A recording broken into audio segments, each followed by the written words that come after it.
Good morning to all my League of Villains out there. Today we got Dabi from My Hero Academia. I am super excited to crack this guy open. Our first villain in the line to review. So I believe it's him. Afterwards, it's Shigaraki, and I believe we are getting Toga, but let's get this guy out of the box and let's see what he's all about. Alright, so here we have Dabi outside of the packaging, and let me tell you that this guy is awesome, okay?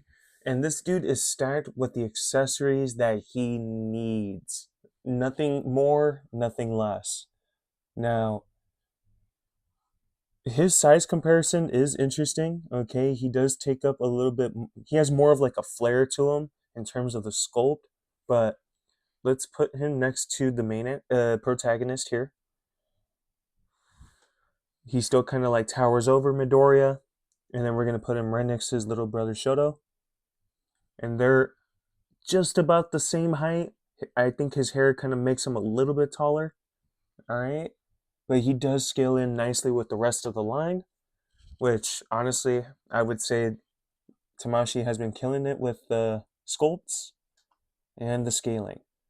Now, going over his accessories, this is what I mean by he came with what he needed.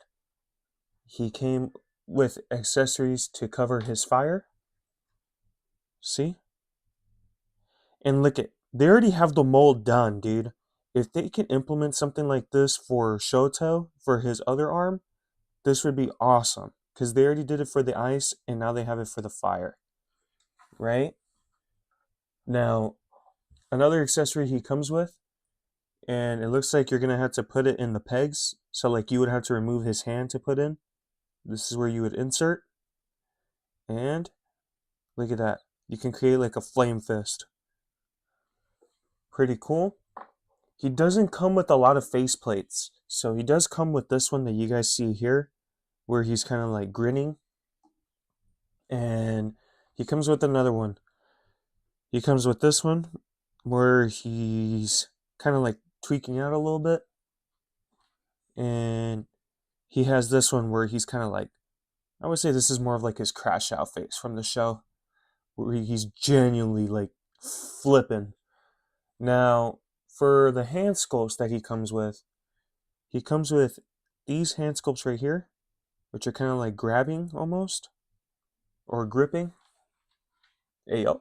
And he comes with like these open palm hands. As you can see, kind of these, I would always describe these as kind of like the position for like a ki blast. And he also comes with this thing that Uraka had, where it's almost the same hand sculpt, but the indexes are a little bit higher up. See? I feel like they could have replaced that with something else. And of course, he comes with this fist. Now, going over this guy's articulation, he can look up, but it almost feels limited because of the spiky hair and his cloak. He can look all the way down, which is impressive because of the double ball hinge, or the double ball joint, sorry, on the neck here. He can do a full 360. His arm can do completely, I would say a little bit past the 90-degree angle. He does have a bicep swivel. And this little piece for the sleeve is separate. He has double jointed elbows. You just can't see. I believe this is the first figure where the double jointed can kind of get in the way because of this piece here. But for the most part, it's not even all that limiting because this is soft plastic. So you still can get them into that full, I would say just about, I would say a little bit even more than 90. I could be wrong here, but it still looks good.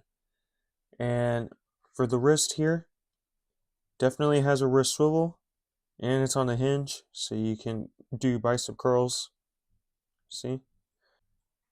Now for the abdomen, This cloak piece at the very top is part of the chest piece, so the motion at the very top might be limited, but you can still get some movement in there. It just might feel a little stiff, but he still has a lot of movement in the lower ball joint. See?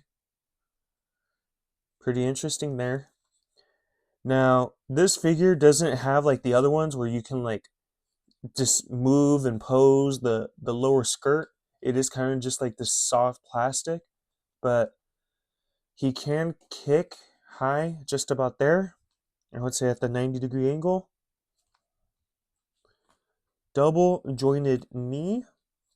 And look at this, dude. Look at the sculpting. The knee blends in with the rest of the pants. I love that Tamashi's implementing this, dude. It's so cool.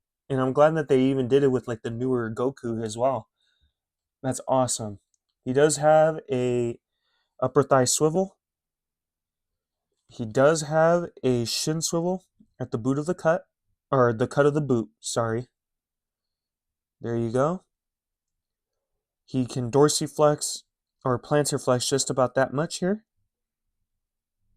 He can dorsiflex about there. Beautiful toe hinge. And he does have that cut at the bottom of the boot, so you're not going to be able to go forward with it, but you can most likely for sure go back. There you go. Super interesting figure, dude. He is so badass. I like it. There is some stuff I wish I could have implemented a little bit more on this figure, but for the most part, I can't really ask for much. Everything else is solid. The only thing I would say is that I wish the coat was a softer plastic, so it really wouldn't like get in the way of the articulation. Like if I wanted to make him do like a full split, I wish I could have. But for what he is, not a bad figure. It's just, look at this. See? I can't really kick out his leg this way. His right leg. Or his left leg, sorry. I can't really do it because this piece here, this solid piece gets in the way. But other than that, awesome figure. I just wish it was a separate piece, maybe a little bit softer, but other than that, it's good. Again, he comes with all the accessories you need too. So like you can't really ask for much. Maybe, like I said, in the future, we'll probably get like another accessory box. Most likely not, but a boy can dream, right? For all the other figures, maybe extra accessories. But let's just hope and see. Hopefully they don't go with this type of style again with the Shigaraki figure, because he kind of looks like he has like a lower cape. But let's just hope it doesn't get in the way of his articulation as well, because that fool does some pretty crazy movement. But for what he has done in the show, I think it's solid. But yeah, that's Dabi. There's not really much I can say other than that, man. Other than like another thing I could add too is just look at the sculpt, the paint work that they did on him, on his burns, his scars, the stitches. They pretty much nailed it. Look, it's even a little bit on the hands. But solid figure, dude, solid. They are going with the art style of the final arc of the show. So this is why I decided to do everything so late, because the shows are basically already over. But yeah, man, if you guys can't find these figures anywhere, I always recommend to check out my boy Toyko. This is where I get most of my figures from. But always check out your mainstream lines like Big Bad Toy Store or anything like that. Maybe you can find one and pick them up if you guys were still debating on grabbing them. But yeah, I love you guys. Thank you again for watching my video.